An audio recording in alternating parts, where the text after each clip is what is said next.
It's all yours, Andrew. It's all mine? Yep.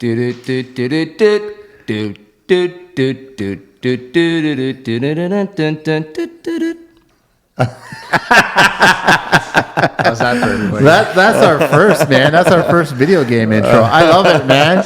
Andrew, thank you very much, man. Really appreciate that. Thank you so much for being here. Thanks for having me. Carlito. Can I say it? I'm a Mario. I'm going to win this race. Okay. So we got to do a little bit of housekeeping, I guess. We are at Skylux. Mark, thank you again so much for letting us use a home away from home. Best place to record a podcast. You guys have been working hard during this entire pandemic. Outside, working on the roofs, working well, working safe. That's what they've been doing. So, Mark, thank you again so much for letting the Construction Life record. And we have a very special guest here, Carlito. We have Andrew Prete. Yeah, Prete, whatever. Prete. Hey, I don't want to offend anybody. Prete, right? And you're Carpenter _ on site. What's the website? No website. No social media other than Instagram. All referral-based company. That's it. I like it. I like it so far. Yeah. We're going to talk a lot about carpentry, and we're going to talk about hardwood flooring. We're going to talk about anything to do with wood, basically. Please and thank you. So we're going to have a lot of fun talking. We've had other carpenters in here before. We've always had a blast. And Manny loves talking about wood. Here we go. Wasn't expecting that one, folks. Hardwood, though, I guess, right? Wasn't expecting that one. Speaking of hardwood, I actually wanted to bring up a little construction historical fact kind of thing, History with Manny. We have a huge budget here on intros. Hardwood flooring in history. How far back do you think it dates, Andrew? Ooh, well. When did the hardwood I was just flooring- in Italy not long ago, and I was in a castle in Naples, and I saw some herringbone floors, and that was like 16 something. Wow. 1600s, man. Yeah. Wow. So wood began to be more Wait a second. frequent. Did we get someone that actually... Ringer. We have a ringer. You got it right. You got it right. Wood flooring began most frequently. It was used as flooring, often in unfinished planks supported by wood joists over dirt or stone. Wow. That's how they got started, and that's around the 1625, and it went until 1714s. Can you tell me the first tongue and groove flooring? Ooh. When was that? When was that first invented? I'm going to pull a rabbit out of my hat and say... 1601. We didn't work that fast. When was the first hand planer invented? That was 1885, man. Wow. Not that long ago, to be honest, man. Yeah. 1885, and that's when they first invented the machine to actually pull that off. That's wicked. So that was a little... History with Manny. So now over to Andrew. It's all about you now, man. We really appreciate you coming into the show. What do you want to know? Shoot. We want to know. Load your nail gun. You're a young guy. He's probably you're in your, I'm going to guess, late 20s, early 30s at the max. I am 30. Just turned 30. 30. There you go. Nice. You know, we got 20 years on you, man. Yeah. Almost 20 years on you. So how long you been in construction? Ooh, I've been on the tools full time since 2009, 2008, when I finished my apprenticeship. How did that go? I had a fantastic journey, actually, to be honest with you. I started off in high school, manufacturing shop class. Mr. Nolan taught me the basics. What high school is this? John Cabot Catholic Secondary School. And they had a shop class? Manufacturing 10 years ago? Mm-hmm. Still there right now. He's still teaching it. That's amazing. We were just talking about this on another show, about how many schools still have them. There's not very many. Wow. So 10 years ago, and they still have them today? Yeah, he's still being there. used? Yes. Wow. They're I like changing that. the teacher right now, actually, to Mr. Mark Antonio, because he's going to be retiring soon, Mr. Nolan. So they're swapping one Italian for another Italian. He's actually Ethiopian. He used to race antelopes in Nigeria. No way. Wow. Yeah. Really, huh? So a common term that he used for us was spinning the class. He'd call us squares, and he's the circle. I like that. I like that a lot, man. That's really good. So he sounds like a cool guy. Yeah, very cool guy. Taught you a lot. Yeah, he taught us to respect the tools. They got no emotion. Basics, shop safety, stuff like that. And then once I got my hands on, a thickness planer, a bandsaw and whatnot, the book got opened up and I just started writing. From there, graduated 2007, went right into the apprenticeship 2 weeks after I graduated. That was the summer of 2007. And then, did the 4 years, 7,200 hours. Worked for Ellis Dawn, worked for Hogson Forming. From there, picked and choose different avenues of carpentry that I wanted to dabble with. Eventually, I got sick of all the rough stuff, and then I went to finish. How was the 7,200 hours? My experience was good. Learned. Yeah, I learned a lot of stuff that you don't need to know, but a lot of stuff you do Like need what? to know. You know, fastening metal racking in Home Depots, it's not really, you know what I mean? That's union work, right? But you got to start somewhere. Yeah, 100%. But that's what veered me away from the union, doing it. stuff like that. Another thing that I noticed with the apprenticeship was you have to know framing, forming, and all that whatnot. They teach you at your first term, and then last term when you write your ticket, you have to remember something from 4 years ago. And we don't do hand cut roofs in the union. We don't do none of that stuff. Local 27 at least. Found that was deceiving. It's all engineered nowadays, man. Yeah. They expect you to know, stair calculations and whatnot, which you do need to know. I find it fantastic knowing that stuff, but you don't use it on a daily basis. You know, you call in a stair company, they make your stairs for you, right? You're not really making Is stuff. it good still, though, to have that 100%. old school information in your head? 100%. I agree with you. You know what?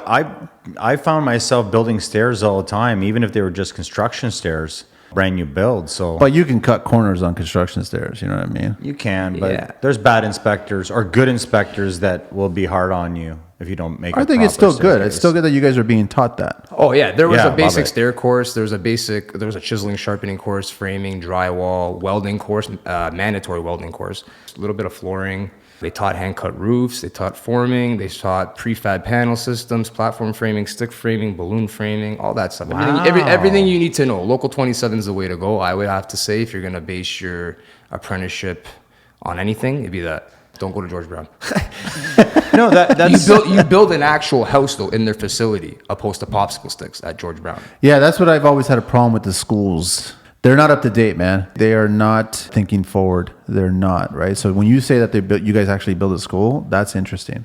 Yeah, no, it was a good experience. I mean, and that makes a lot of sense, man, to me. when you're working for 27. You didn't Was working. How long were you there for? So I did my whole apprenticeship there, all 4 years, and then I stayed in it for a couple years after that, just because I didn't know where I wanted to go. I stayed forming for a bit. From there, I left because I was just sick of it. There was no spunk. There was no final product that to be proud of, right?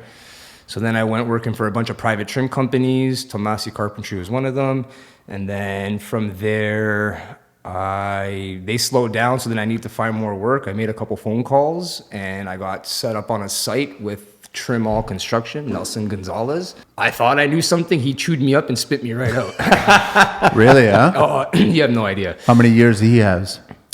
He dropped out of elementary school to trim houses. What? Yeah. He's 42. He's been trimming now since he was like 7. School of Hard Knocks. Wow. Yeah. He And taught he- me systems on doing things that blow your mind away, man. Time efficient, minimizes the steps. One of the phrases he says the most and put in my head is, you got 20,000 steps to do in a day. Grab your pencil, grab your tape measure, tie your boots, whatever. Do you want to do 22,000 or do you want to do 19,000? Got it. Just try and be efficient with yourself, right? So how long you working for him there? I worked for him. I still technically kind of sometimes work for him. We collab once in a while, but I worked for him for about 3 years. We did about maybe 400 houses. Wow. Yeah, me and him, 2-man crew, trimming a house a day. Wow, this is Top to all bottom. subdivision. Yeah, it's all subdivision. It's all Fly subdivision. in, get Yeah, it out. yeah, How much fly time in. did you guys have to actually do it? They gave us 2 days for a house, but we were popping off a house every day. Is that MDF? All MDF, Yeah. pre-hung. Finger joint? Yeah, finger joint, cutting all the oak stairs on site, no miter saws. He did everything with a coping saw. All of the windows were pre-cut. Like, he would pre-cut them for all of his mat, and we'd go in there with the coping saw, just micro-adjust, minimize the walks to the saw. He wouldn't even bring a table in. He'd cut on the floor. It's your longest table. Wow. You got to meet this guy, man. You want to have your head spun?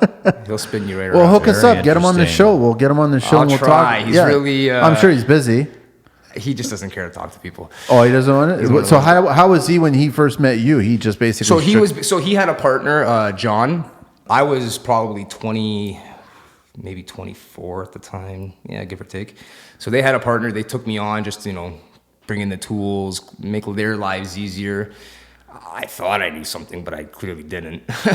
They were arguing, saying, hey, he's not worth the money, this, and that. Nelson was preaching, saying hey, we should keep him in the long term, whatever. He'll be an asset to Investment. us. Yeah. So sure enough, long story short, they split up, not over me, but over the fact of having a helper and whatnot. So then he gave me an option. He's like, do you want to work for that guy or do you want to work for me? Chose the man, the brains behind the operation. And ever since then, it's been white on rice. Wow, I love it. Yeah, they broke up over me, basically. I'm sure you got probably good and other good stories like that too. So was school worth it? Oh, yes. Okay, that's good to hear. Yes, 100%. Geno's theory doesn't always cut it. You need to know why you're doing things and why it's being done that way. You need to know, what's behind the walls when you're putting nails and casing. Layout's huge. Big thing they taught layout. I think that the base of my company came from my foundation that I was brought up in. What's the company's name? Carpenter on Site. That's the name of the company? Yeah. Carpenter on Site. Yeah, man. That's interesting. I like that. How long is Carpenter on before it was Pret Interiors, but I was getting phone calls for tiles, painting, like You want to focus. Yeah, I try to specialize in just, interior finishings, flooring, doors, floors, trim, waffle ceilings, coffered ceilings, pocket doors, stuff like that. You're in subdivision. You're banging them out in one day. Yeah. The money was fantastic. Don't get it twisted. Really? And this For was one union day? work. Yeah, it was union work. How many guys on the crew doing one Me day? and him. 2 guys. 2 guys. And you're doing what? A 2,000, 2,500 square foot house? We'll say maybe, 20 doors, 15 windows, maybe 700, 20 doors in one? Pre-hung. All pre-hung. Casing's already on it. You'd be surprised how we fly, man. You'd be surprised. You're just shooting the casing? Is that all it is? Yeah, with no deficiencies. Never ever a deficiency with Nelson. Wow. That's impressive, Were man. you gluing also? Gluing and nailing. Yeah, going around sanding your miters, adjusting them with the flat bar, so this way the painters didn't have to add profiles or make profiles. He taught me a system. He really did. He literally did chew me up and spit me out. When I first met him, after maybe 8-9 months, he's like, "You're just a kid with the hat on his head, man. You don't know shit." Wow. And that's what it was. But I envied it because I was 24, 25 at the time. I thought I knew something. I didn't. He just said, "Stick with me and I'll teach you And something." you wanted to learn. 100%. I wanted to learn his way, though. His way in particular. So was it just by luck that you came across him in particular? Yeah, I feel that it was kind of Because you could have been sent. I could have been sent anywhere. I could have been just taught random, just the normal way in doing things, a house every 2 days, this and that. I mean, the only reason I keep on questioning Andrew is because the hard majority. to believe. Yeah, the majority of people that go through that track one day in out piecework. there was days I wasn't getting paid. Really? Yeah. Just because it took Just because them? of too many nails on a window or taking too long to do something. Not that he didn't pay me. It's just you had to earn it. You really had to earn Got it. I got perked in other ways. Gas tanks filled up and this and that. But I was there to learn. I wasn't there for the cash. There's a different payment there. Huge, completely different. What were they charging for linear feet for baseboards and doors? I know it's really low when it It comes was to union basically work. like $20 to $25 a window. The doors were probably $30 a door. Oh any my God. stairs under 3 treads, you don't get paid for. You still have to trim them. You got paid 3 cents a foot to caulk the house, include the caulking. That's not part of the painter? No, man, that's why I caulk all my houses now for the painters. What do you use for caulking? I personally like using the red and white DAP. Some painters rip on me for it, some don't. Some are just happy that I'm caulking the house. Yeah. But that's what I use, me personally. I never had really issue. Mind you, we glue all of our moldings to the walls, so I don't gotta worry about stuff splitting. Yeah. I mean, at those prices, more like a lot of guys. You gotta move. You gotta move. The industry is spending more money on their lunch than you making on a window or a door. For sure. But that's why that's why we were popping off a house a day. He could afford to pay somebody, 30 plus an hour. And no deficiencies. Very little. Very, very little. You know what, though? The union teaches you a lot of things, and one of them is It does. speed. It Get does. the work done, speed. Union subdivision teaches you speed, yeah, 100%. And that could change your business for the rest of your life. I think everyone should at least endure a union job for so long and then go on their own. Even if you want to be a carpenter, I feel you should know how to frame. I feel you should know a little bit of forming. Not to do it, but at least know it. Finishings and whatnot. But if you're going to go down an avenue, just specialize in it. Get real good at it. It was last week that you actually did some concrete forming. Yeah, I actually did it for a friend of mine. He overchipped the wall, whatever. Long story short, he needed something done real fast, so the project manager didn't see it. So I came in there like a bat out of hell and got it done for him. That's Yeah. it, done. I knew how to do it. That was my background, so got it done for the guy. You started that way. How many years were you doing that until you actually decided? Forming and framing? Yeah, no. For the track building. Track building. No. You were working with Nelson. Oh, Nelson, sorry. I was in subdivisions for about 2-3 years ish, give or take. Not that. But those long. are 2-3 solid years of learning stuff. Yeah. And That was no union.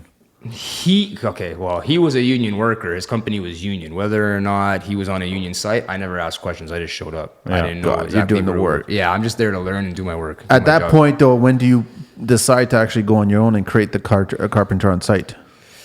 So I was starting to take on little side jobs. I did a bunch of rentals for my brother, my sister, some family members. I started getting good, started understanding what had to get done with the training that I had. And I kind of just, jumped both feet into the pond and just started. And And treat that every was when house you like it's your own, and you got no issues. And that was it. And that's it. So you're on your own, no guys? 100%. I got a crew of guys. I got 2 guys full time. 1 guy floats. He pick and choose when he wants to come, but whatever.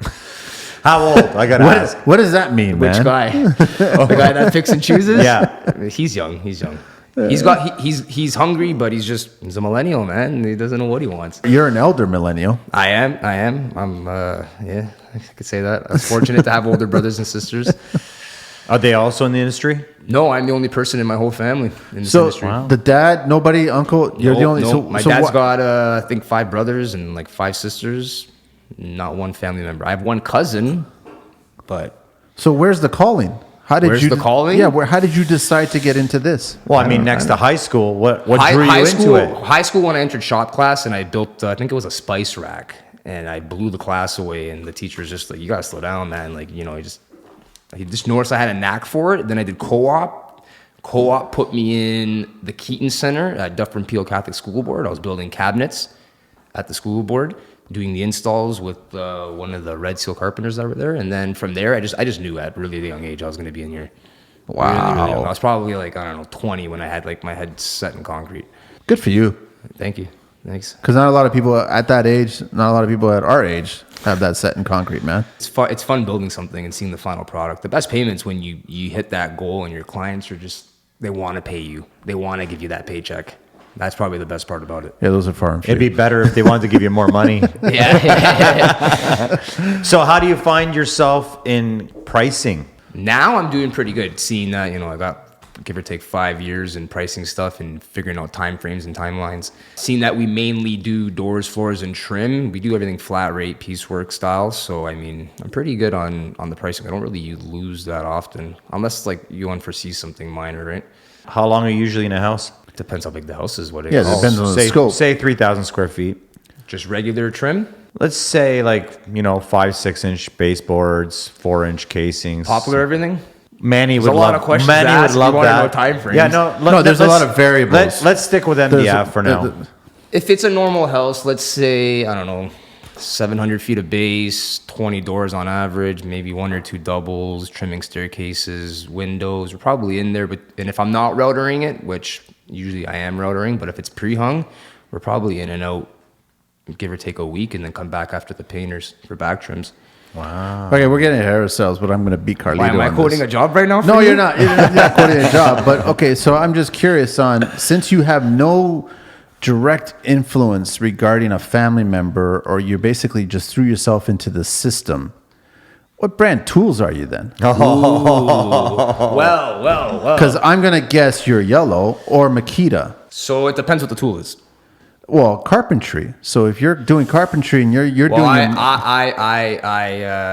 I preach the Bosch rack and pinion table saw, 100%. I won't choose any other table saw but that one. And why? I just love how firm and rigid it can hold up to anything. It doesn't move. It doesn't adjust on you as you go. It's actually the same. It's actually the same height as the DeWalt Tough Case boxes. So for an in-feed table, it works out really well. Ooh. I wonder if Bosch and DeWalt know that. I don't know. Maybe they do and they don't really care, right? Because I'd rather be having the Bosch saw myself. Does Bosch have See, but I'm a boxes Bosch yet? miter saw guy. Me? You? I am. You are too. I think it's because you have the table. Yeah, maybe. In my opinion, their stands are the best.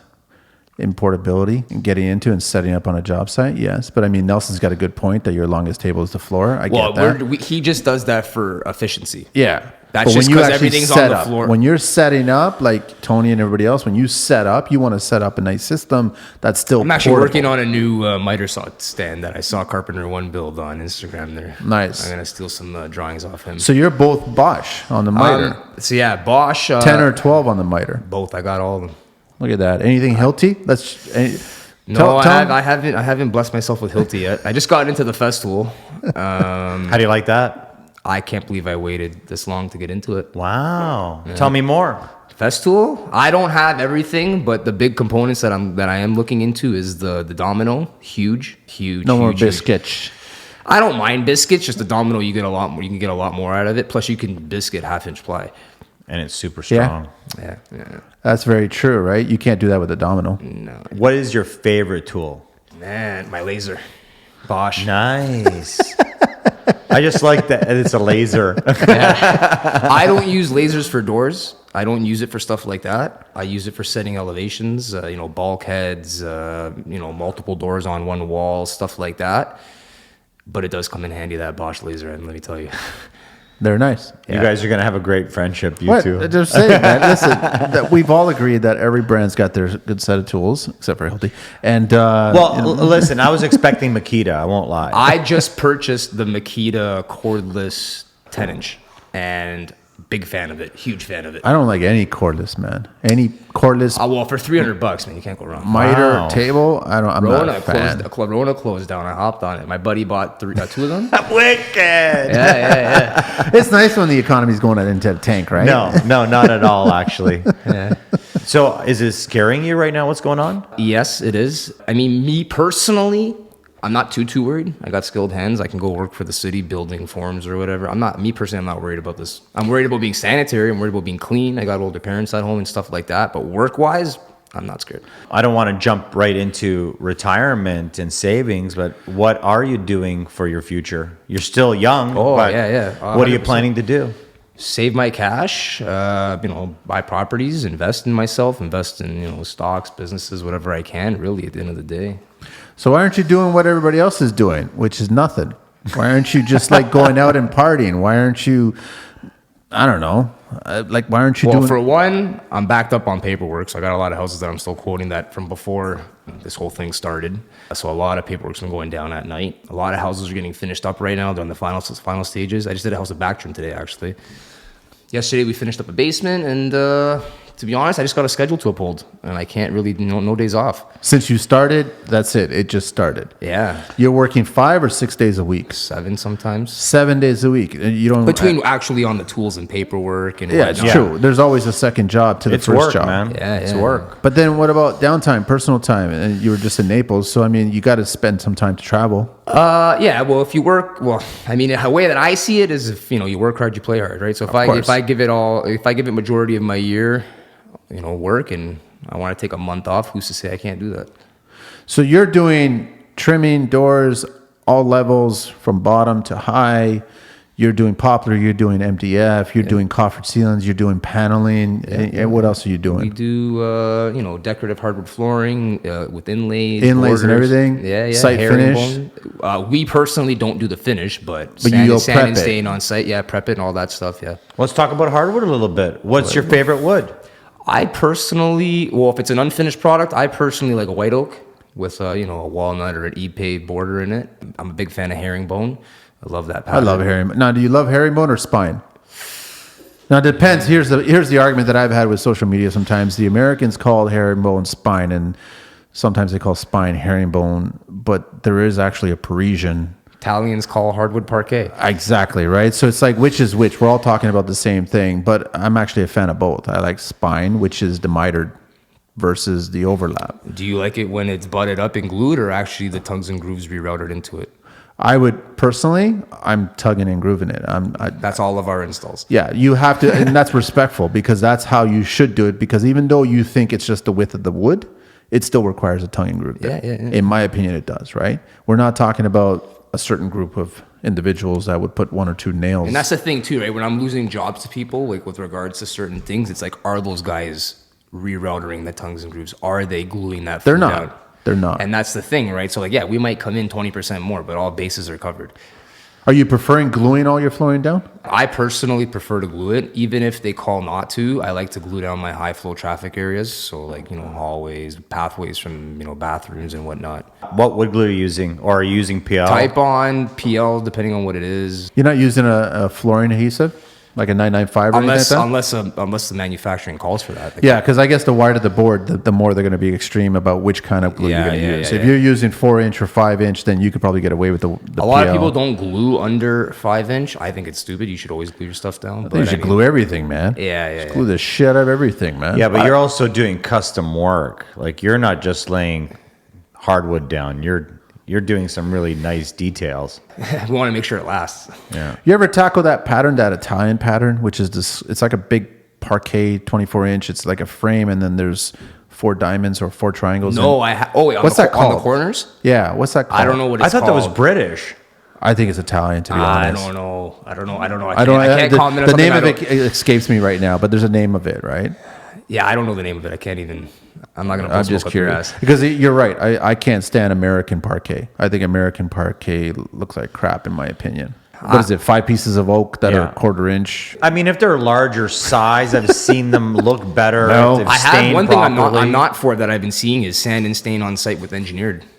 You only get like an 1/8 inch layer on top. Yeah, that sucks. People are Stupid. sanding and staining engineer on site. Unfinished flooring, engineered with What a like waste. 1/8 inch veneer on top. So of you're it. already eliminating one. You can't do it ever again You after can't- that. Yeah, no, you're done. That makes no sense, No, man. you can, but you can expose the plywood. No. Who's doing that? I mean, I was put on a job not too long ago where they had that product there, and what am I going to do? Say no? Did they screw up, or was that intentional? No, that's what they wanted because Wow. the planks were 5 1/4 engineered, unfinished. They wanted herringbone, so I was like, well, You got to sand it. You have to. Well, it wasn't that. It was they wanted herringbone, but they didn't want to wait the 6 weeks for the guy to mill it. So I milled it on site, the engineered stuff, and they were like, yeah, just go with it. And I was like, okay, sure. You hear that? He milled it on site with the Bosch tools. It's crazy. Manny's gonna love you, man. No. So that's I like that's, Bosch. I'm a big fan of it. No, I've always been a fan of it, and I like their saws. I don't care what anybody else Their says. barrel handle jigsaw is fantastic. Oh, I fucking love that. Yeah, I I did still too, have actually. my corded one. I love it. man. That's one I use. Yeah, And I yeah. have the little mini one as well too, the 12 volt. The mini It's- one's It's sick. good. It's cute, right? It worked, man. It works. I did that deck for you. I know, it it's saved cute. me, man. It's cute. It's cute. Are I you like coping it. with the jigsaw or are you using a No, handsaw? I'm not a coping guy. That's the problem. Like, See, Yeah, I'm I love- 50-50 on it. Some guys are. why are you 50-50? Because most guys Because are. I can miter a house and it'll look better than coping it. This is funny you're saying that because we just had Daniel Vella here, right? From Because Vella. drywall's got play on it, right? You got an 1/8 inch. They don't always push the drywall. So if I'm mitering it in the So wall. are you MDFing your crowns or are you Poplar your crowns? Am I MDFing my crown? Yeah. I use whatever they have, whatever they leave on site for me. Whatever they yeah, okay. whatever the budget calls for. I mean, I can't say no. You can't dispute and say, no, I can't do that. I unless mean, it's I get a little bit of play, but at the end of the day, if you don't want to pay for it, What's your request? for crown, Yeah, poplar, poplar. love it, love it, You love it, eh? love it. I've always been one that hated hardwood only because it likes to twist, it likes to pull away, it cracks. It But who does. taught you that, Andrew? Or you taught yourself that? Liking poplar for crown, just over time, just working with it. That's it, I huh? find that MDF a lot of the times it just blows out, like when you're cutting it, depending on obviously if you have a fresh blade and whatever the circumstances are. I find there's a lot of room for deficiencies with MDF. That's why I'm not a huge Plus, fan if of you it. hit it the wrong way, you're done. Yeah. Like combo casing, backband combo stuff. Like Yeah. if you use MDF and you chip that edge, like you're changing the whole piece. Yeah. That's just how it is. Or you get really good at dapping. Oh, we're not dappenders. No, we're not. So I like that dappenders. So that's one of the things. Yeah. So I had a guy. I tried this guy out. He was. I tried this guy out one time. He was like 30. He was over 30, under 40. He's like, oh, I got 20 years experience. Okay, whatever. The math doesn't line up, but whatever. And then he comes in and he says his wages that he wants. So he says he wants 35 an hour. I'm like, okay, cool. Can you do this, and that? Yeah, I could do it. Okay, no problem. Comes in, does this thing, 1/4 inch gaps on the miters. What? Oh, yeah. Wow. 1/4 inch gap? Jams, like the casing sitting off the jam and whatnot. Long story short, the guy comes in there, he's like, oh no, we'll just caulk it. Like, whoa. We're not dappenders, but we're carpenters. He didn't last the rest of the day. No, but he would be perfect for insurance companies. Yeah. That's where you learn how to be a dappender. I did learn. I worked for State Farm Insurance and a couple other insurance companies, and they really taught you how to dap. So you're a flooring guy. So I want to ask you a question, because I've gotten some flack on social media about it regarding flooring and the wax roll. Good for moisture transfer or air transfer. How good is it? Over a garage, I'd recommend it. A lot of guys are putting it right onto subfloor, right? So OSB or plywood, and then they're putting in about 1 million holes into it. So what is it exactly doing? Sliding the material? It's gotta be there, though. That's solids. It's It's gotta be there, though. You have to have it. That's Okay. funny you bring that up. Well, it's I funny think- you bring that up because that's part of the OBC. Well, I think there's 2 reasons for it. One is to slide your material across. I was stunned to find out that this is part of the fucking building code. Yeah, man. I'm shocked by that. There's a flooring that's, I don't know the brand of it, so don't quote me on the brand or the manufacturer, but it's a 5-inch board, glue down, and requires wax paper. You What? have to rip and you have to rip a section of the wax paper to put a bead of glue. You're kidding me. I Who's swear to asking? you This not. is a manufacturer's asking for this? Yeah, like called for. What's stupid? That's dumb. Yeah, I don't know. I can't remember the name of it. I can find out for you, but I don't know the name Well, of it. let me know later on because we can't share it on there. Now, getting back to that wax paper, really, it's also to take away that binding of wood on wood and that creaking. Bullshit. It's still taking away That's binding. bullshit. I'm sorry, but it's bullshit. The only time you use wax paper is when you're wrapping the meat. Or painting. You can use Have it you for- been to Home Depot for wax paper? It's $100 a roll. Is it that expensive? I go to my manufacturer, complete equipment over there. It's like $12 a roll. You believe that? Wait a second. What's the difference? 100 versus 12? Yeah. I had to go pick up a roll one time. I nearly had a heart attack. Why don't you do another shout out to them? Oh, complete equipment repair? Yeah. No. They're great. I know of them, man. They're great. They're open right now, I think. Actually, that brings up. So we got to do a little segment here. Carlito, what are we doing now? Building code talk with Manny. Why is it that it's Manny first does historical and then Manny does building code talk, Because and then you Manny do green book at the does. end? So building code. I want to ask you, Andrew, what's the thickness of your subfloor if your joist spans 16 up to 19.2 inches? What's the minimum thickness of your plywood or OSB? Well, I don't build houses, so I wouldn't know too much about it. But based on what I do know, maybe 5/8 tongue Yeah, move. that's what I would say. Minimum is 3/4, baby. What? For a 16 inch up to 19.2 inches on center, that's the minimum is 3/4. Get this though, for joist spaced more than 19.2 inches on center, the minimum thickness of plywood is 7/8 for plywood and 1 inch for OSB. I never seen I've anyone do never that. seen a 1 inch OSB in I my have. life. A 1 inch OSB? PT3 from Timberlock. Really? They have, P3 subfloor. It's 1 inch. We did a whole house in Timber Strand, and that And was that's the material? dude. It was bulletproof. Really? It was good? It was good, huh? bulletproof, man. I'm not a fan of yours. Okay, so that was That was building talk with Manny. building code talk. Building code talk with Manny. Back to Andrew. So, social media, and you're not really all that much on social media. So it's Carpenter_on_site You got it. to get a hold of you. But everything's all word of mouth. It's all word of mouth. We're And busy we don't want you to all give year. up your phone number unless you want to give up your It's phone on- number. it's on the page. It's on the there. page, right? So there it is. So if you want to reach out and okay, so now tell us. I'd love to talk a little bit more about hardwood. Go ahead. So why is it that you decided to go away from just traditional flooring?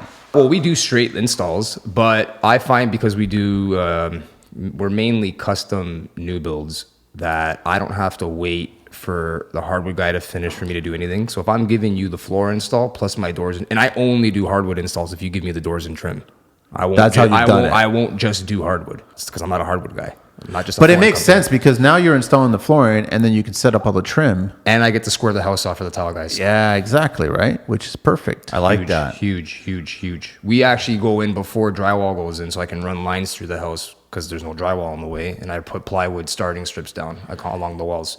2 questions. Wow, I One, like that. I like getting the tile laid first and then doing the hardwood. 100%. I don't like butting No, but up he's to the he's hardwood. lining up the lines. He's Yeah, getting I know, I'm but- squaring the house off. Yes. Yeah, but still, when you come in, there's hardwood already Oh down. no, I agree No, with you. no, man. no, but the hardwood's not laid.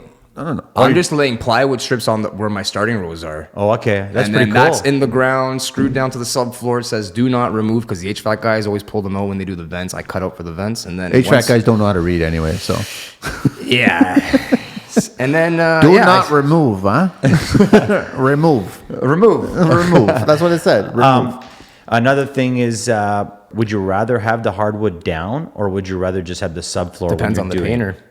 Depends on the painter. So if he's spraying or rolling. So if I know the house is getting sprayed, then I try to put the trim and doors off the floors because I know the painter's life's going to be a lot easier on prep work and whatnot. But if I get final say, I'm putting floors down first. Nice. I got some flack on social media about that as well too. I always put the floor as soon as drywall's done, floor goes down. Yeah, I do too. Stone first, then hardwood. A lot of people rip on it because they don't want their floors getting damaged. No, but then I protect it with rosin paper. And I don't go the ram board. I don't go any of that I don't crap. use any of that stuff I go either. rosin paper, tape the shit out of it. I tape it on top of itself. So you're not taping it to the finished material, only on certain sections. And then I'm laying 1/8 inch masonite over the whole thing. Wow. Similar to how we do it. Right? Because you can drop a hammer at 6 feet on No 1/8 issues. inch, and there's no issues. You drop it on ram board, Okay. it will go through. And the truth is, I don't care who you are. You are human. You will drop something. Yeah, so you have to Yeah, oh, protect yeah, it. yeah. Or something will go flying out of your hand, or Protect it. your It happens. assistant's hand. So you have to. So that's great that you guys do that, and I do the same thing. So then everything gets covered, everything gets protected. so- but now you can do your trim right tight to the. I would prefer doing it that way. Yes. But if the painting contract states he's going to spray the house and there's no floors in the way, I'm not going to make my life easy to make that guy's life difficult. Thinking about the next trade, right? Of I course love it it. is, eh? I Look at love that, that you respect the next trade, man. You have to. You have Yeah. to. Somebody's got to trademark that. Hey, why don't you give out some more? I get all my work. A lot of my work's referred from painters. Really? From painters. They like working after me. Precision painting. Because you're actually prepping everything. They love it, right? Yeah, our miters don't need profiles made. They're minimal sanding. Our nail sequences are nice and clean. 2-1-2-1. That's a You're only doing the caulking, that's it, but you're not doing any nail filling. no. Unless it's excessive. Like for whatever reason, if the gun didn't have nails in one spot and you put 5 nails instead of 2, like I'm gonna fill those extra nails in. Here's a question for you, Andrew. Do you float? Are you going between 18, 16, and 22, 23 gauge? Or are you staying on one gauge just for everything? When I do my doors, I hang my doors with 16 gauge. That's the 2.5s? Well, depending No, on the opening. depending on the We opening. screw our jam assemblies too. We put screws in behind Really? our door stops. Wow. Yeah, Why is that? After shimming, I screw it in. It reduces any shiftage, anything along the lines of that. Plus, it gets hidden by the door stop to begin with. I like that. Yeah. If it's a loose installation. Yeah. A personal question. When you're laying your hardwood by a door and you know there's going to be tiles there, where do you finish your hardwood or start it?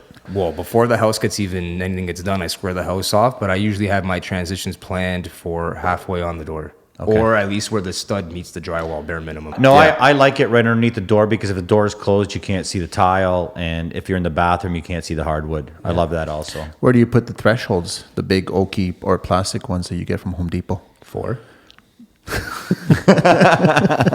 You don't, right? Yeah, that's what I thought. He was pretty fast on that, by the way. And You if and I are we the do, we slow make ones. them on site if we have to. If you have to, but Yeah. ideally, I mean, you want to get clients to choose. I don't even like stair guys setting my nosings. Oh, really? Huh? No, You do it. because I square it off with the house. Beautiful. Exactly, right? So you'll set up actually the whole nosing, get your flooring all done, bring the stair guy back in. He'll put all his treads in. He'll put in his railings and whatever if the stairs are already installed. His railings. Yeah, I try and do the most amount that I can to make it idiot proof for the final product. And I think that's why you're so successful because I've been listening to how much work you actually produce and how fast you're actually producing work. You have to have a lot of incoming work. So you've actually built a great rapport for yourself to be able to do you. 2 or 3 houses a week.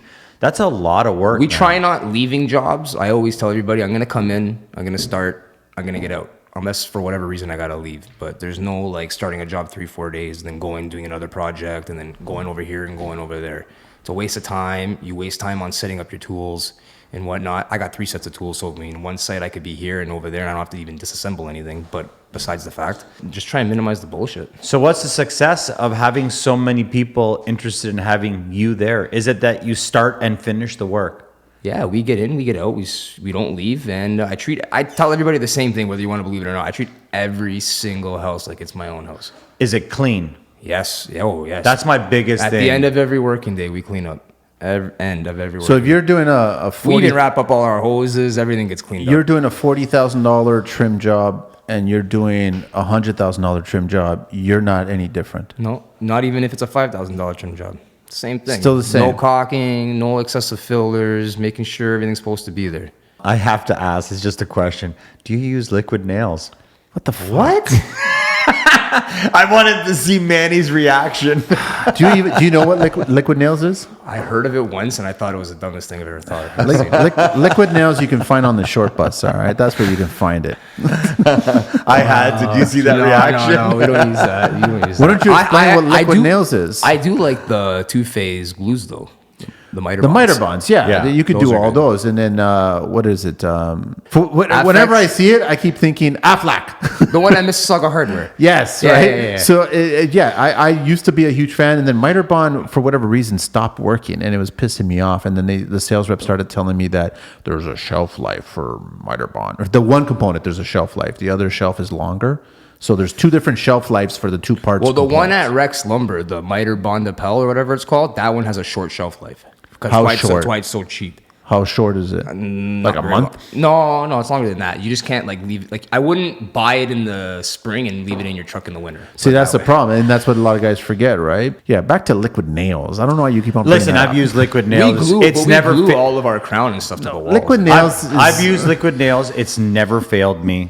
I've used it for many things. We're a lot I different. can't comment on it, so I don't know. I'm a lot like you too, though. Like there's projects you have to take on, and you need certain products to. It's funny. finish I'm just them. looking at you right now. You're talking about liquid nails, and you're wearing a Mars Carpentry hat.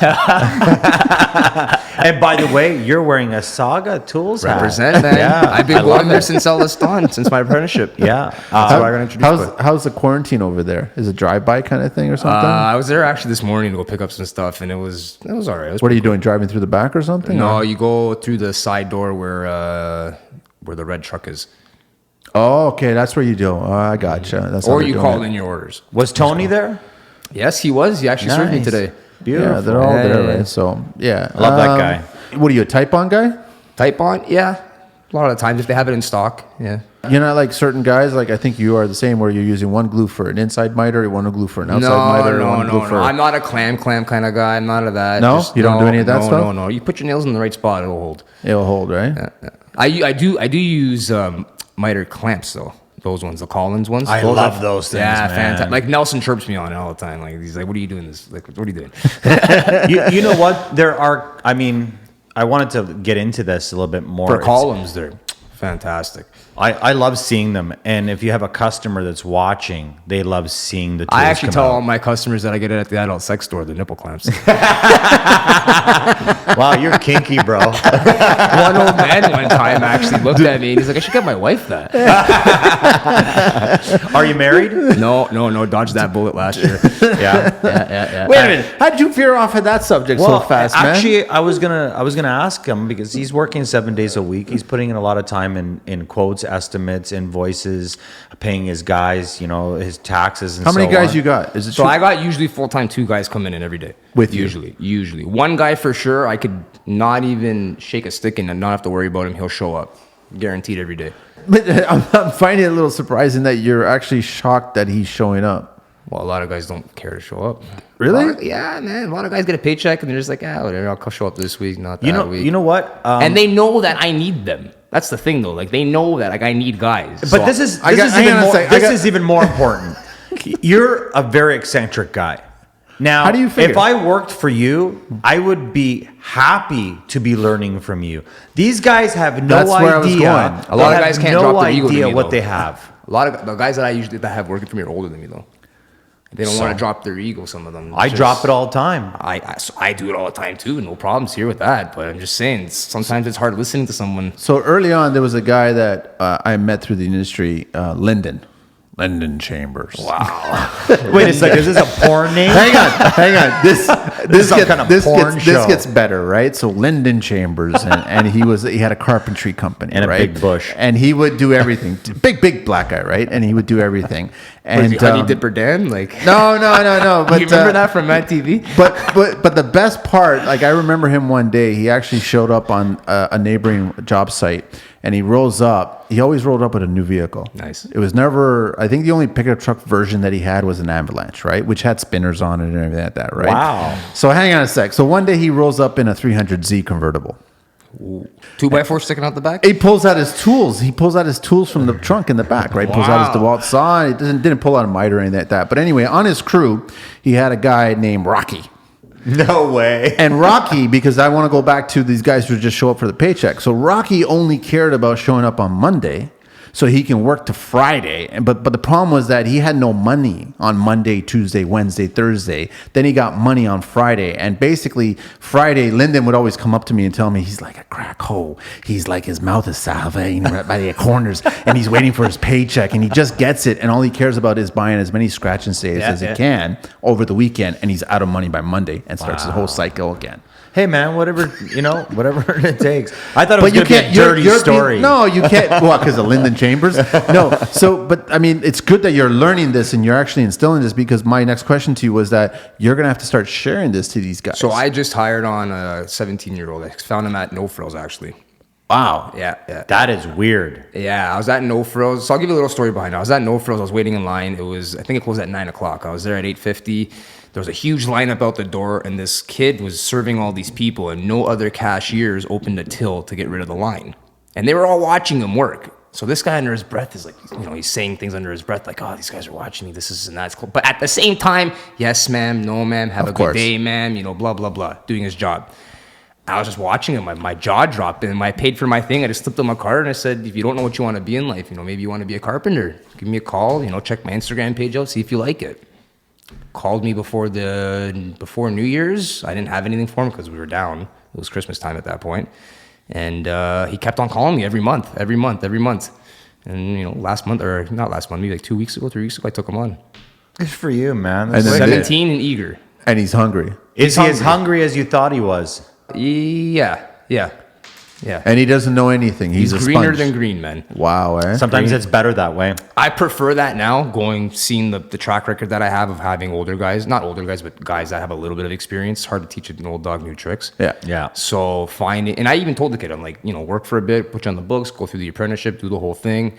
And then maybe, 5-6 years time after you get your experience, come back to me. And if not, well, whatever. I got a new guy in the industry. Well, I think the older guys that you're hiring, and I mean, I hope they're listening right now, is customers hire you for your work. In my situation, they hire me for Andrew Prete because of my track record. Right. So I got a name to uphold. But what I'm leading to is that they should be doing it your way, not their way. Oh, yeah. And that's why...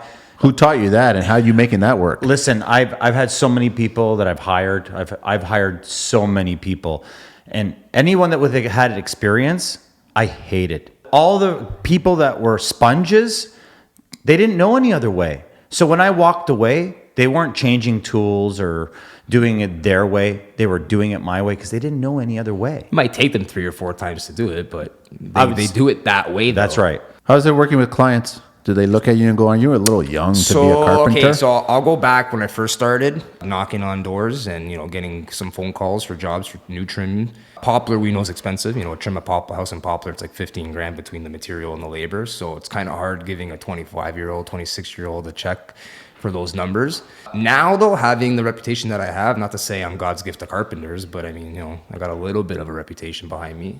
There's no issues. Zero. Well, what I'm impressed with is how many houses you're moving. That's showing something. Well, what I do, and a lot of people ask me, how do I do it? And I just walk on site before drywall goes up, and I just quote the house right there and then. Wow. And then within 15-20% at the end, you do your adjustments. But at least they know somewhat what they're in for. And literally walk on site, like literally. Take a drive. Oh, shit, the house is going to get boarded soon. Boom, pull over and quote it right on the spot. Really? Yeah. You're not concerned that they already got somebody? What's it matter? They got something to judge their numbers off of. That's true. So you don't mind giving that away? I got nothing to hide. That's something that's interesting. But I know my rates are fair. I know I'm actually cheaper than most people. Now, obviously, if you're doing pocket doors, soft close, and M-Tech, tubular locks, and all that stuff, your prices go up. But for generic stuff, like stuff that I know is going to be textbook, I can give you pretty much a price. Even off prints, I can give you a price. That's beautiful. And But I took that course, a print course in the union to read prints, so it helped me. The RS means book, the government standards of pricing. They taught us a course just on RS means. How accurate was it? There's a little bit of tweaking on my end with how You do things? what I want and the time that it takes, but it's pretty fair. Pretty fair. I'm pretty even with everybody else that's going around in the industry. So what are some of the things that you've built that you've actually thoroughly enjoyed and were proud of? Like, you're talking about a little more than 10 years of work here. Man, what's something memorable that I've done? I built an arcade one time with the PS4 in it. That was for a buddy. That was a good experience. But probably one of my ideal favorite jobs was probably for my brother. He bought a house. He got possession May 5th. By May 6th, it was gutted. It was his wedding gift. And I just recessed the whole house for him. Everything got recessed. Wow. Everything. Recessed waffle ceilings, recessed coffer So ceilings. for people to understand, what are waffle ceilings? Picture an Eggo waffle on your ceiling. Anything more than 4 squares basically would be considered a waffle. Anything under is, in my opinion, a coffered. Anything under is a coffer. Yeah, so if it's just one big square, it's a coffer. And then if you get into different designs and stuff, then I don't know what you want to call that, honeycomb or whatever. I'm at the age where I can't eat waffles, so we have to watch out for it. That's pretty fucking cool, man. Seriously. Wow. And then I had a house that I finished in the Kingsway. That was in the Green Building magazine last week. It just went into. Wow. Yeah, that was pretty The cool. Kingsway, that's a little bit of the hood, eh? That's like right up there with Regent Park. And I got that job by doing the house across the street from that one. Because that's the word of mouth, man. That's how it works. Once they see the work, it's done. It's nice having something to show. Like I got 3 houses that I usually use as my showpiece. The second you walk in, it's just jaw dropping, panties wet, and ready to go. Wow. Have you had a client come up to you and ask you to actually do a walnut, like finish, stain? I don't do the finishings. No, but have you? Where you had to carpenter though? You had to build it out, right? No, but I mean like the oil finishings and all that. No. But have you done walnut yet? Have you done? I've done paneling or anything like that. I've done more oak paneling. I haven't done any walnut yet. I've been blessed with that. That's a bigger challenge, you know what I mean? Very big challenge. It's all stain grade. You got to know how to hide your nails. You got to know how to make things look good. You can't use filler. That doesn't exist. Exactly. You're so right. You can't use filler. That's where clamps come into, they come into play. Stuff like that, biscuit joining your stuff, stapling the backs of your casings. Like there's certain applications for certain things. Crown. But you got to pay for it though. The client has to be willing to pay for that. Of course. Now, mind you, if you're doing walnut installs, clients got some ducats. Yeah. When you're stapling the back, you're using crown staples, right? Yeah. Biscuit joint. Yeah. If you can, biscuit joint them. Be nice. So what's your next tool? Oh, well, other than making my miter saw sand and some jigs and whatnot, I'd probably say the domino. Wow, you really got something for that, eh? Yeah. What made you want to get that? What The was domino? Yeah. What drew you to that? Oh man, seeing a lot of river tables getting done, waterfalls, seeing just stuff getting laminated, floating shelves, dominoing into studs for stuff like that. Nice. Doing furniture with Ipe maple splines dominoed into it, sanded down, stuff like that. You got a lot you can do with a domino. It's a lot. And there's different sizes. I'm actually on Instagram, though, Carpenter One. He makes these router plates, and I'm jonesing for it. You guys gotta check them out. I haven't seen them yet. No, It's they're good. so good for pocket doors. You just set it to the depth of the bottom guide and just rip away. It's actually a portable router table. I think Wicklow Carpentry has one. He has one, yeah. Possibly. There's a guy in Oakville that's got one. I've been breaking his balls on the regular for it. So you just said you came back from Italy. What was the difference in construction from here to Not there? recently. Well, recently. I was there in the summer. Okay. Then it wasn't recent. It's different there. Everything's concrete. A lot of their houses are concrete. I did notice that their door assemblies, though, the door stops are on the door, not on the jambs. So it's a rabbited door. I noticed that. That was huge. They're big into skeleton keys, mortise locks. A lot of the doors are set in masonry. Very, very, very little hardwood floors in Italy. And they got a lot of hidden rooms too. Lots. You're generalizing there. No, by the I'm way. serious because I got a lot of family in Tiesta, so whenever I go there, they always have a hidden room where their office is. It's always like I know where they are now, but I remember first seeing them and I was like, "Oh, this is wicked." As a kid, you're always blown away from that kind of stuff. Yeah, it's different. They're definitely different. Did you take anything back from there that you want to use here? Not to be as lazy as them. They're laid back. Hey, wait a They second. don't Are like laid the back. long It's work kind days. of like it'll get done. I do love that mentality, man. I think North American works way too hard. You know what? I was just about to say that, man. You got to be more efficient. It's smart that you're efficient and you're looking at your machine and how to maximize it. So then you could actually get more profit out of it. It's good, but the Europeans, they do that. They like to live life. Yeah, you work into live or live into work. Exactly, right? So it's a nice balance, but somehow It's just things take a lot longer. they do. It's on Caribbean time. It Yeah. basically becomes Caribbean time at that point, right? But it's a balance, man. So where do you want to take your business? I like to I don't ever want to get off the tools. It's not my goal. It's not my thing. I just don't want to have to pick up as much slack as I'm doing. I'd like to, just have my guys do my 7 to 3, no headaches, no deficiencies, no one, making puppies in the corner. That's all I want. 7. It's impressive. I'm just saying.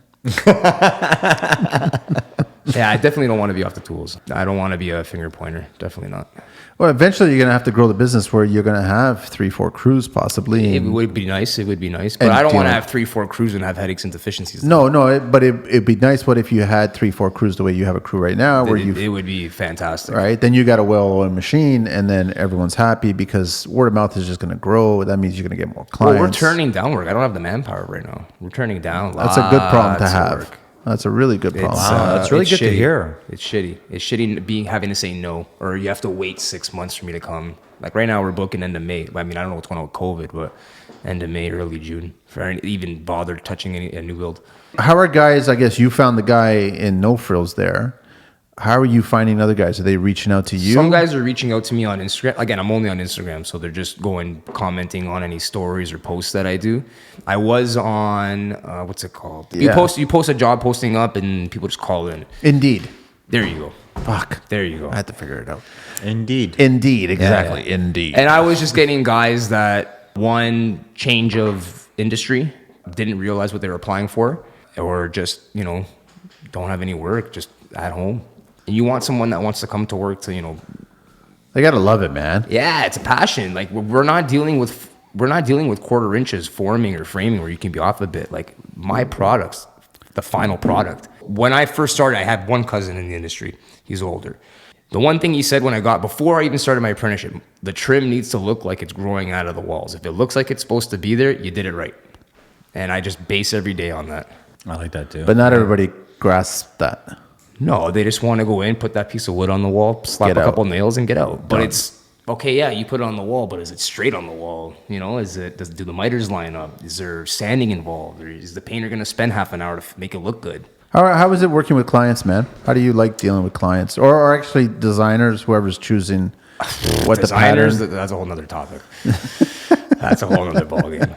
Because what you find that they're clueless, that they don't understand what. Well, they give you a drawing, and it's like this has to work. It's like, well, what your blueprint says and what's been built are two different things. So nobody did a site measuring. Yeah, like there's a lot of times where you got guys that are coming in on site and they're supposed to be overseeing things, but then you got 80-inch doors that the rough openings are framed to 80 inches. That'll work. All you got to use is millimeter poplar. That's all. Well, I mean, it's just there's a lot of people that are orchestrating job sites that shouldn't be orchestrating. Of course. They should be orchestrating music. Any tips for the youngsters out there? If you're gonna get into anything, just love it. Just make sure you want to true. wake up in the morning. Like my job's not a job. I mean, it's cheesy, but it's a passion for me. I truly think that it's my calling, and I just like doing what I do. Waking forward. up in the morning's not a struggle for me at all. Like Yeah. leaving in the morning's not a struggle. Early morning guy? Yeah, depending on where I am, where I have to be. If it's a homeowner living in the house, then you start your days a bit later. But if it's a new build and it's empty, I try and get in there as early as I can. Nice. maximize my day. Do you do any commercial work? A little bit, not a lot. I don't really get called in for too much commercial work. Mind you, though, I do know how to do stuff, being Local 27 trained, hollow metal door frames, set masonry, door hardware, stuff like that. But I just don't get called for it. I don't really advertise for it. I don't do any advertising to begin with. It's a good problem to have, man. Seriously. So where do you think you're getting most of your work from? Is it Instagram at all? Majority of it is me walking on site and referrals. So you're hustling, man. Oh, yeah. When I'm driving home, if I see a house that's at framing stage and I know board's about to go up, like if it's roughed in and whatnot, I'm walking in and giving a price. I love it, man. 100%. I sometimes just spend Saturdays and Sundays just driving around. You I are got nothing to hungry, do. man. Supposed to be, man. I like going around the area that I lived and trying to get as much work as I can in that area. And I can give you a better price if I only have to drive 2 kilometers to work. So speaking of which, what do you drive? Is it a Ford? Oh, come on. I had a Ford found on road dead. You know what Ford stands for in Italian? What? Fatta oggi, rotto domani. What does it mean in English? It means built today, fuck tomorrow. This podcast is brought to you by Ford. No, he's driving a Sprinter. Sprinter, man. Brand new Sprinter. Sprinter. It I like pays that. for itself. It pays for itself. My Sprinter's set up to be a full mobile shop. Fuel savings pays for the payments. And I got zero issues with it whatsoever. Brand new. Brand new. Are you going to set up a compressor on there? Like a I'm big gonna be. I'm tank? actually in the middle of working on getting an inverter so I can have it completely mobile. As of right now, I just plug it in. I just got a big modular thing set up in there. Yep. Run an extension cord. Yeah, you can't do that with a pickup truck. No, I had the with a pickup thing. trailer. I had the pickup thing going on before, and just with the amount of tools that I have and the things that I have going on in there, it wasn't convenient. Okay, what color? My pickup? No, I had. no, Sprinter. Come on. Black. No. White? White, man. Come on. It's gonna get wrapped anyways. There you go. Is that what you're doing? Eventually, yeah. Nice. Yeah, eventually. Mold mine design. Yeah, no, white Sprinter, can't go wrong. It's full mobile shop. You'd be pretty impressed with it. Did you do the whole bells and whistles? You got the whole upgraded package on the camera and all that No, shit? I got the camera. I didn't get the lane assist. the or lane anything assist like and that. stuff. No, I was impressed with Flo, my painter there. He actually upgraded that. It was like an extra $5,000. I was impressed that it came stock with wind assist. Yeah, even mine has got wind assist. I was man. I was on the Skyway one day and I was going. It won't blow. It holds itself. Yeah, it slows down actually. Yeah, when the it's- wind crosses. That's past why you. I like sprinters. And take a corner at 100, man. No, but the fuel savings definitely pays It's for huge. the payments. Come on, really? Yeah, I was getting in my E250 about $330 a week, filling up. So that's filling up twice. Now I fill up once a week, and I'm at about $110. Diesel or gas? Diesel. Wow. They have better fuel economy than a minivan. How many liters? Ooh. They're hundreds, aren't so, they? yeah. I think it's 100. I get average on highway like 780, 800. No, I mean, like, is it 3.2? Oh, yeah, that I can't. It's a answer 6. that. I can't. Answer I don't that. know what it is I have exactly. no idea. I'm not much. Because of a in Europe, they say that people don't, like, in America and Canada, being a 6 liter or, a 7 liter, it's a waste of power. You could have 3 liters and it's super efficient, right? But if I was working in Muskoka on the regular, I'd have the 4x4 100%.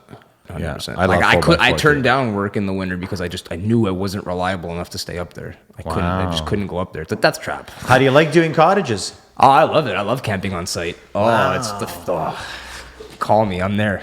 So you got to be single then. Like I said, I dodged the bullet last year before I went to Italy. It wasn't because of work related or anything like that. Just Because you were going to Italy. No, we were going to go together. I was going to propose when I went there. I was going to. Oh yeah, to all my friends I didn't know. Yeah, that's what's going on. You realize that this is being recorded, right? Yeah, it's all good. all right, I that's got good. nothing to hide. How did you find? I had no issues with the person that I was with. She didn't have any issues. She saw the greater good. My goal was what I was working towards. Don't get it twisted. Like it wasn't like 7 days a week I didn't see the person. It was just, Monday to Friday. You just don't got time to do things sometimes. It's interesting you bring that up because Carlito and I have been bugging each other about doing a podcast about significant others and just have that conversation where they got to be on the same boat as you. They got to see the final product. Like obviously you got to show them they're wanted. You got to show the affection. You make your phone calls throughout the day, whatever. Stay on top of it. But it's not enough. Yeah. Like I was telling Manny, I've been married for a very long time. Amazing wife. She allows me to do what I want to do. But, it doesn't matter. Like when you're working that much and, you come home and you're at work all the time. And then you have you're kids working, involved too, your right? phone Like, I don't calls got are kids calling. either or anything like that. So It's a different world. I'm in a perfect scenario right now, to be honest. But you're a hungry guy, so you're going to find other things that you're going to be hungry about, right? So eventually your business is going to be thriving. You're probably going to have a second crew, and then you're going to want to do other things as well too, right? So I want to build my crew so I don't have to be at work, on site as long. It'd be nice to literally leave at 3:00 and leave work at work, and then just do your little rounds to see your couple clients, and just that's it. wrap up the day and It'd still be have your nice. own personal. Yeah, So what don't you like about the industry? What don't I like about the industry?